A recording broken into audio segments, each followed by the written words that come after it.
She may be from a small island, but her big voice made her stand out on stage and easily command everyone's attention.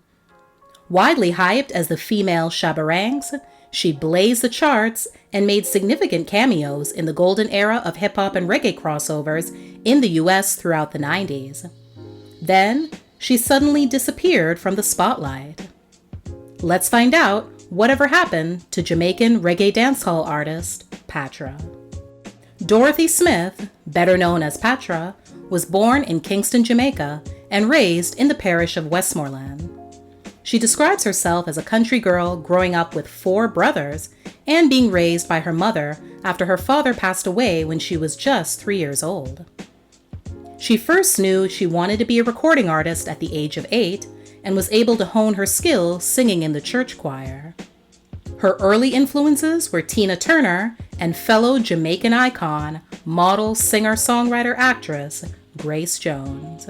Her early supporters encouraged her to return to Kingston, where opportunities were more abundant.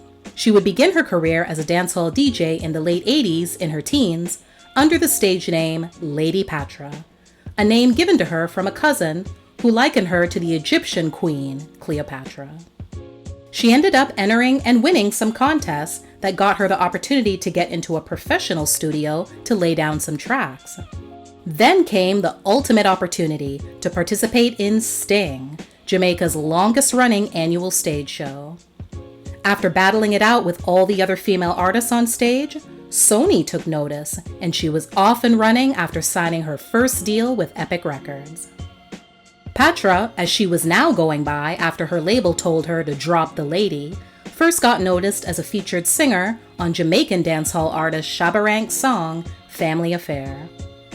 The song hit number 84 on the Billboard Hot 100, which doesn't sound like anything to write home about, but that small victory would give her a taste of not only personal success, but international success as well. She released her debut album titled Queen of the Pack in 1993, and it shot to the number 1 position on the Reggae Albums chart. The album title was born from her desire to claim her spot in a male-dominated industry and pave the way for other women. The album spawned 3 singles that all found positions on various charts. However, it was the single called Worker Man that would be the biggest hit of them all and of her career.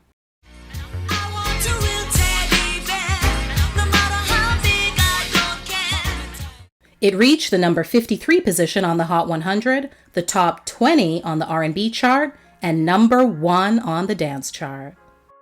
Even though Patra is mainly labeled a reggae or dancehall artist, her sound is actually quite unique and uncategorizable. She has the ability to mix many genres, such as reggae, R&B, and rap together effortlessly. She's also become famous off of her look, too. Box braids, booty shorts, and her signature dance move called the butterfly made everyone sit up and take notice. Her second album, titled Scent of Attraction, followed 2 years later. The album included the title track featuring American R&B singer Aaron Hall, whom she allegedly also dated. She also paid homage to one of her childhood influences, Grace Jones, on the album, courtesy of a remake of her classic 1981 hit, Pull Up to the Bumper.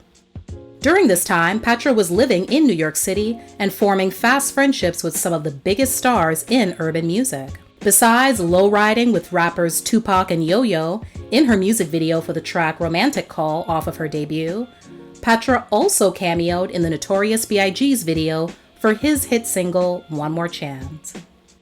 After the release of her sophomore album, Patra essentially disappeared from the scene for many years, before popping up with 2 below-the-radar albums, The Great Escape and Where I've Been, released in 2003 and 2005, respectively. In April 2005, Patra was arrested in Montego Bay and slapped with fraud-related charges.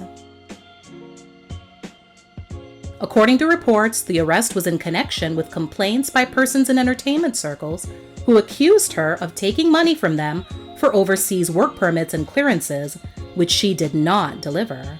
She was charged, but later received bail.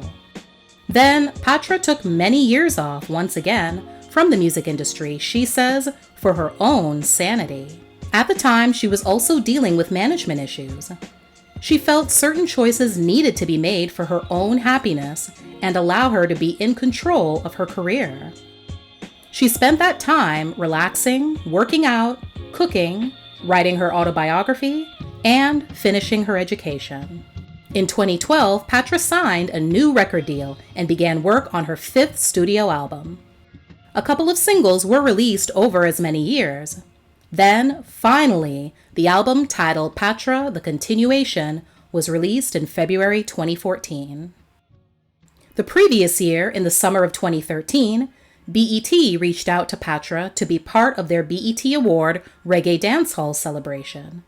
Dubbed the best performance of the night, artists Don Penn, Shaka Demus and Pliers, Beanie Man, and Elephant Man made the trip from Jamaica to Los Angeles to bring the house down. Patra, however, was not in attendance. In a July 2013 interview with Onstage TV, she explained why. So what really happened? You were called, right? So what happened? Why didn't you go? Well, I was called, but I was called by the wrong messenger. And for me, I want to move forward. I don't think I want to go backwards, because a lot of things and people that have access to me in certain ways, it take me years to get rid of them. BET is a very, we call it now, straight up network. I've been working with them for years upon years. They are not the type of people who go out there and gossip and gossip. It is the people who think as if they have access to me and they could use it to their advantage, by putting it on stuff that their management, it's a whole bunch of things I don't want to discuss at this time, but I think I did the right thing, because if I'm doing something, especially to represent reggae music abroad or anywhere, it have to be done right. In the spring of 2014, Patra, along with her husband, opened a restaurant called Chateau 7 in St. Andrew, Jamaica.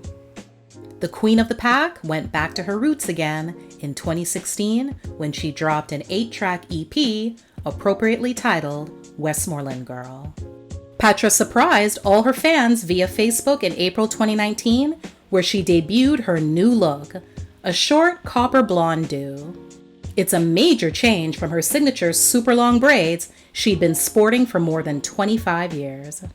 In a 2019 interview with Jamaican newspaper The Gleaner, Patra mentioned that the editing stage for her upcoming cooking show was underway. The show is expected to air on both local and international television. She has a cookbook in the works as well. As far as music is concerned, Patra reiterated in the same interview that she will continue her musical journey, but timing is everything. When I thought I was ready a year or two ago, musically I wasn't, because I was doing this culinary thing, which turned out to be an art and expansion of my brand. The only way to claim back yourself sometimes is to take a break. I love my fans all over the world, and now I have a story to tell.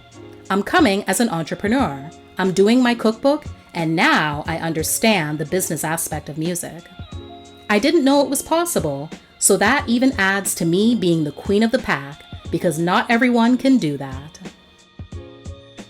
Thanks for watching. Please like, share, and comment. Also, don't forget to subscribe and turn on your notifications so you won't miss any future videos.